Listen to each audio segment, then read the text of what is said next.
Hello all, Nanayya పైసాకి స్వాగతం. ఈరోజు నేను స్టాక్ మార్కెట్లో ఉపయోగించే ముఖ్యమైన పదాలను సులభమైన ఉదాహరణలతో వివరించబోతున్నాను.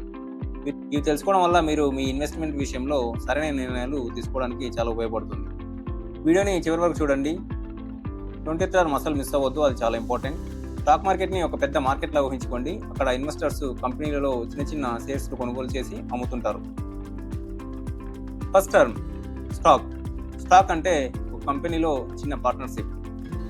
ఎగ్జాంపుల్, మీరు రిలయన్స్ ఇండస్ట్రీ షేర్స్ కొంటే ఆ కంపెనీలో మీరు ఒక చిన్న యజమాని అవుతారు. Second term share. షేర్ అంటే స్టాక్ పార్ట్నర్షిప్లో ఒక యూనిట్. ఎగ్జాంపుల్, మీ దగ్గర 10 షేర్స్ ఉంటే ఆ కంపెనీలో మీకు 10 చిన్న చిన్న భాగాలు ఉన్నట్టే. Third term stock market. షేర్లు కొనుగోలు అమ్మకం జరిగే ప్రదేశం. ఎగ్జాంపుల్, పెట్టుబడిదారులు ప్రతిరోజు స్టాక్ ఎక్స్చేంజ్ల ద్వారా కంపెనీ షేర్లు కొనుగోలు చేసి అమ్ముతుంటారు. Fourth term stock exchange. Shares trade అయ్యే market. Example, national stock exchange, Bombay stock exchange. Fifth term investor. దీర్ఘకాలంలో సంపద సృష్టించుకోవడానికి షేర్లు కొనుగోలు చేసే వ్యక్తి. ఎగ్జాంపుల్, నేను కొన్ని షేర్లు కొనుగోలు చేసి వాటిని 10 years అలా ఉంచాలని నిర్ణయించుకుంటే నేను ఒక ఇన్వెస్టర్ అవుతాను. ట్రేడర్. తరచుగా షేర్లు కొనుగోలు చేసి అమ్మే వ్యక్తి. ఎగ్జాంపుల్, రాహుల్ ఉదయం ఒక షేర్లు కొనుగోలు చేసి అదే రోజు అమ్మేస్తాడు. అయితే అలాంటి వారిని ట్రేడర్స్ అంటారు. Seventh term demat account. మీ షేర్లు ఎలక్ట్రానిక్ రూపంలో నిల్వ ఉంచే అకౌంట్. ఎగ్జాంపుల్, మన డబ్బు బ్యాంక్ అకౌంట్లో ఉన్నట్లే షేర్స్ కూడా ఒక డిమాట్ అకౌంట్లో ఉంటాయి. Trading account. షేర్లు కొనుగోలు చేయడానికి మరియు అమ్మడానికి ఉపయోగించే అకౌంట్. ఎగ్జాంపుల్, మీరు కొనుగోలు అమ్మకాల ఆర్డర్లు ట్రేడింగ్ అకౌంట్ నుంచి నిర్వహిస్తారు. Ninth term broker. మీరు షేర్స్ ట్రేడింగ్లో సహాయం చేసే సంస్థ. ఎగ్జాంపుల్, జెరోదా, గ్రో వంటి సంస్థలు బ్రోకర్లుగా పనిచేస్తాయి. 10th term IPO, initial public offering. ఒక కంపెనీ మొదటిసారి ప్రజలకు తన షేర్లను విక్రయించడం. ఎగ్జాంపుల్, ఒక ప్రైవేట్ కంపెనీ పెట్టుబడిదారుల నుంచి మనీ పూల్ చేయడానికి ఐపీఓ తీసుకొస్తుంది. 11th term market capitalization. ఒక కంపెనీ మొత్తం షేర్ల విలువ. ఎగ్జాంపుల్, ఒక కంపెనీకి 100 crores షేర్స్ ఉంటే ఒక్కో షేర్స్ 100 rupees అయితే దాని market capitalization 10,000 crores. 12th term large cap stocks. చాలా పెద్ద కంపెనీల షేర్స్. ఎగ్జాంపుల్, పెద్ద మార్కెట్ విలువ మరియు స్థిరమైన వ్యాపారం కలిగిన కంపెనీలు. 13th term mid cap stocks. Medium size కలిగిన కంపెనీల షేర్లు. ఎగ్జాంపుల్, వృద్ధి చెందుతున్న కానీ ఇంకా పరిశ్రమలో దిగ్గజాలుగా మారని కంపెనీలు. 14th term small cap stocks. చిన్న కంపెనీల షేర్లు. ఎగ్జాంపుల్, వేగంగా ఎదగవచ్చు కానీ రిస్క్ కూడా ఎక్కువగా ఉంటుంది. 15th term bull market. సాధారణంగా షేర్స్ ధరలు పెరుగుతున్న మార్కెట్.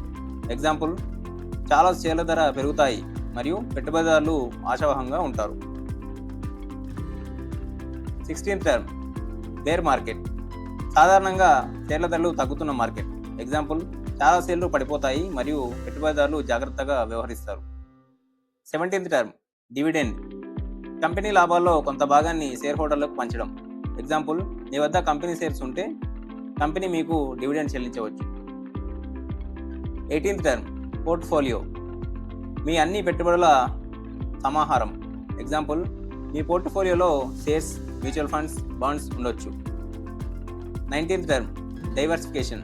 వివిధ కంపెనీలు, రంగాలలో పెట్టుబడుల విభజించడం. ఎగ్జాంపుల్, ఒకే కంపెనీలో కాకుండా బ్యాంకింగ్, ఐటీ, ఫార్మా, ఎఫ్ఎంసీజీ రంగాల్లో పెట్టుబడి పెట్టడం. అన్ని గుడ్లను ఒకే బుట్టలో పెట్టొద్దు అనే సామెత ఇదే. 20th term volatility. షేర్ ధరలు ఎంత ఎక్కువగా పైకి కిందకి మారుతున్నాయో తెలియజేసే కండిషన్నే వోలటాలిటీ అంటారు. ఎగ్జాంపుల్, ఒక కంపెనీ షేరు 100 rupees నుంచి నెక్స్ట్ డే 120కి వెళ్ళి మళ్ళీ ఆ నెక్స్ట్ డే 95కి పడిపోతే అది అధిక వోలటాలిటీ ఉన్న షేర్ అని అంటాం. 21st term capital gain. షేర్స్ని ఎక్కువ ధరకు అమ్మితే వచ్చిన లాభం. ఎగ్జాంపుల్, 500కి ఒక షేర్ కొని 700కి అమ్మితే ప్రతి షేర్కు లాభం 200, అంటే అది capital gain. Capital loss. Shares కొనుగోలు చేసిన ధర కంటే తక్కువగా అమ్మితే అలా వచ్చిన నష్టం. ఎగ్జాంపుల్, ఒక షేర్ని 500 కొనుగోలు చేసి 400కి అమ్మితే ప్రతి షేర్కు నష్టం 100 రూపీస్, అంటే దీన్నే క్యాపిటల్ లాస్ అని అంటారు. 23rd term, price to earning ratio. Company సంపాదించే ప్రతి రూపాయి లాభానికి పెట్టుబడిదారులు ఎంత చెల్లించడానికి సిద్ధంగా ఉన్నారో అనేది చూపిస్తుంది. ఎగ్జాంపుల్, ఒక షేర్ ధర 200 ఉండి ఒక్క షేరుకు లాభం 10 రూపీస్ అయితే ప్రైస్ టు ఎర్నింగ్ రేషియో 20 అనే. దీనిని కంపెనీ లాభాలతో పోల్చిన ధర ట్యాగ్లా భావించవచ్చు. 24th term, blue chip stock. ఆర్థికంగా బలమైన మంచి పేరు ఉన్న company shares.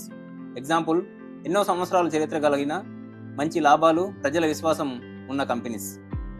25th term, Sensex and Nifty. పెద్ద కంపెనీల పనితీరును కొలిచే స్టాక్ మార్కెట్ సూచీలు. ఎగ్జాంపుల్, S&P, BSE సెన్సెక్స్ 30 ప్రధాన కంపెనీలను ట్రాక్ చేస్తుంది. నిఫ్టీ 50 ప్రధాన కంపెనీలను ట్రాక్ చేస్తుంది. ఈ సూచీలు పెరుగుతున్నాయంటే సాధారణంగా మార్కెట్ బాగా పనిచేస్తుందని అర్థం. ఈ వీడియో మీకు ఉపయోగపడితే లైక్ చేయండి, షేర్ చేయండి మరియు నా నయ్యా పైసా ఛానల్ను తప్పకుండా సబ్స్క్రైబ్ చేయండి.